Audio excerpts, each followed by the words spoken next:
אבל נפתח עמוק מתחת לפני הים. שלום לצלם סיני קורן. שלום. מה שלומך? בסדר. אז איך הגעת לצילום תת-מימי? אז ככה, זה השתלשלות של דברים. את דיברת באחת התוכניות שלך על השפעתו של העידן הטכנולוגיה על האומנות. אני חושב ששם זה בעצם התחיל. זה התחיל בעצם במקום שהייתי צעיר יותר, התחלתי לצייר. ציירתי. וכאשר הגענו לעניין הזה של צילום וטכנולוגיה, אז כמובן התחברתי למצלמה, התחלתי לצלם. ותמיד חיפשתי איזשהו, משהו שונה, לא בנאלי, לא סטנדרטי, חיפשתי משהו שהוא יהיה ייחודי. אתה מצלם בעיקר זוגות ונשים בהיריון, נכון? חתונות, למעשה חתונות, כן. ואף פעם לא הסתדרתי עם זה שהיה בי משהו די אומנותי כזה, ורציתי ככה... לפרוץ את זה, כאילו מעבר לקופסה, מעבר לצילומים הבנאליים. הנה, אנחנו רואים, מדהים. לא חרם אבל על שמלות הקלה, כי בדרך כלל זאת סמלה, אתה יודע, שצריך לשמור אותה יבשה ליום הכלולות. אני חושב שיש כאן באמת עניין מאוד מיוחד בזה שדווקא עושים את משהו... איזה מדהים! כן, שעושים משהו. איפה זה? זה אחד המקומות הסודיים שלי, אני מחזיק כל מיני מקומות... זה לא חברים מצידך לא לספר, אני מאוד מצטערת. תצטרכי להתחתן או לעזור בשירותים שלי כדי להצטלם שם. להתחתן שוב, עם אותו אחד אני מוכנה, אנחנו לא נשואים, אבל אתה יודע מה, בסדר. וזהו, אז ככה שבאמת תמיד ניסיתי לעשות את זה מיוחד יותר, אומנותי יותר, משהו בשביל הנפש שלי מעבר לצילום חתונה.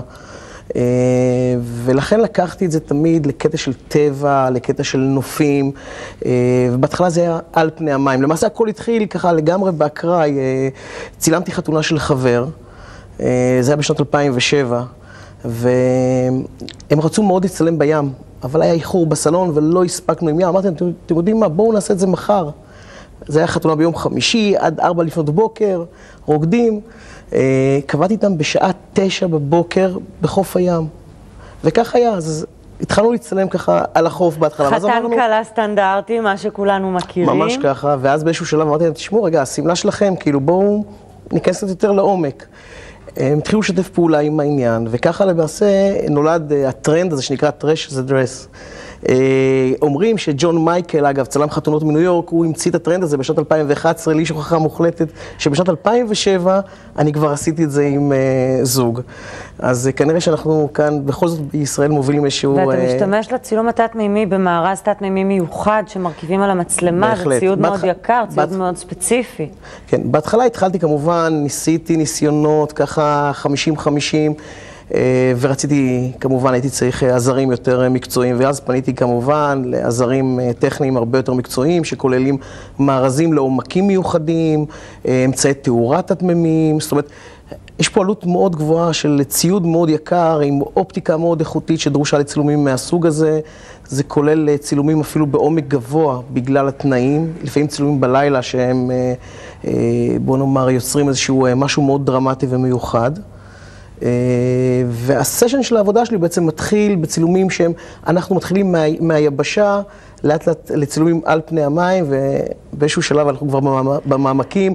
יש מצבים שאני לפעמים עד 10 בלילה נמצא עם זוג בתוך המים. אתה יודע, אבל סמלת קלה לפעמים, כשעל אלה שהולכות על השמלות קצפת, יכולה להיות מאוד מאוד כבדה. תיזהר שקלה לא תטבע לך בסמלתה, שפשוט תשאב אותה עם מים למעמקי הים. האמת שאת מציינת כאן משהו שדי קרה עם קלות, שהרגישו את המשקל של הסמלה שמשכה וזה שוקל המון.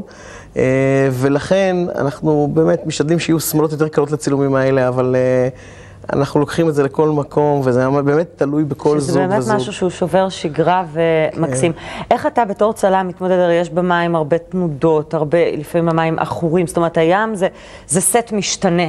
נכון. צריך לדעת לעבוד איתו, צריך להכיר אותו. לגמרי נכון, את פה מעלה דברים מאוד מאוד חשובים. אגב, זה דברים שנתקלתי על בשרי בצילומים מסוימים, ואז הבנתי וחקרתי לעומק שצריך עזרים נוספים, כמו יריות למשל, על פני המים, כדי לצלם בלי אפקט של עורקים על האנשים. זאת אומרת, יש כאן באמת טכניקה, באמת, וזה מאוד לוגיסטיקה, וזה אמצעי תאורה שפועלים מתחת למים, ומשדרים ומקלטים. זה ממש סשן, וזה יום עבודה בפני עצמו, אבל הוא חווייתי לגמרי.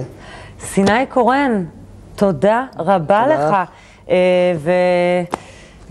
וגם אם אני לא אתחתן עם בן זוגי שיחיה, אנחנו בכיף נבוא אליך לסט מתחת למים. אם אין טבעת אז אתה לא מצלם? מה קרה? אני מצלם אתכם, מתחייב כאן. זהו, מה רע בשמלה שחורה קטנה? מה, אני צריכה את הקצפת? זה נהדר יכול להיות. אגב, יש לי איזה קוריוז בעניין הזה, של צילומים קצת אקסטרימלי שהפתיעו אפילו אותי בעבודה שלי, זה שצילמתי עם זוג מתחת לפני, התחלנו את הסשן, ואז באיזשהו שלב הכלה ביקשה ממני שאם אני יכול לצלם אותם, את יודעת, בלי סמלת הכלה. את הצילומים האלה אני לא יכול להראות, כאילו. אבל זה קרה. חבל. תודה רבה.